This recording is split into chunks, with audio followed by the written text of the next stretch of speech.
This was quite aggressive when it bluff charged him twice, and this all happened pretty quickly. Utahns are on high alert tonight as we're following several reports of black bears. Chopper 5 captured this exclusive look of where a runner was attacked by a bear in Big Cottonwood Canyon this week. The attack comes as some campgrounds are seeing a rise in these types of visitors. Mike Hedrick is anchoring our team coverage tonight. And Mike, here in Utah, we face a lot of dangers while recreating in the mountains, especially it seems lately.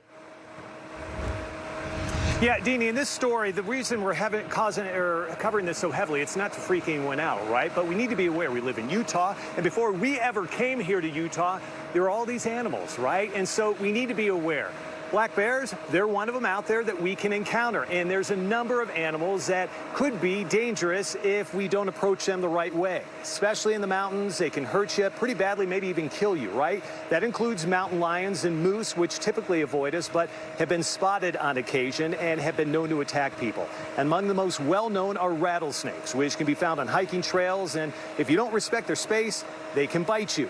And bears, of course, also pose a serious risk, especially when they're acting aggressively, which is exactly what happened here at Big Cottonwood Canyon not too long ago. There was a runner up here on a very popular trail, came in contact with that bear.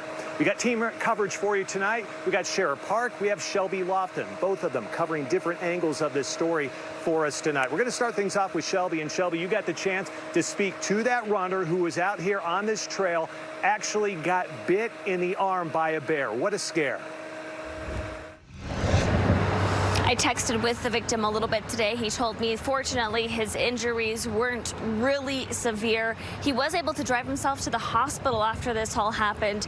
But his scary encounter is really a reminder to us all that we share our mountains with a lot of wildlife. He was trail running, heard noises in the bushes. On the Mildy North Fork Trail early Wednesday afternoon. There's a bear. It proceeded to bluff charge him a couple of times. Officials say an adult female black bear lunged at a Utah man. And they'll come at you really quick and then slam on the brakes. Scott Root with the Division of Wildlife Resources says the man responded correctly, making himself bigger and backed away slowly. He tripped on a log, fell backward, and that's when the black bear lunged at him and bit him on the upper arm on the tricep area. Other hikers saw the man bleeding running down the trail. He took himself to St. Mark's Hospital to be treated. But this was quite aggressive when it bluff charged him twice, and this all happened pretty quickly. That man is okay, and DWR officials said when bears have encounters like this, they have to follow policy. We don't want a bear to have aggressive behavior and then put it somewhere else where it could encounter other hikers. Hounds tracked down the bear around 9:45 Wednesday night. Root said there was no evidence cubs were around. We've had 6 bear attacks, encounters, incidents over the last 7 years. It's rare, but it does happen occasionally. He says this is a reminder that we live and recreate in bear country. This section of Big Cottonwood Canyon was not closed last night. It remains open today, and they'll continue to keep it open. But make sure to check the other trails you plan on hiking or places where you plan on camping, because bear sightings have closed some spots in Utah. In Big Cottonwood Canyon, Shelby Lofton, KSL 5 News.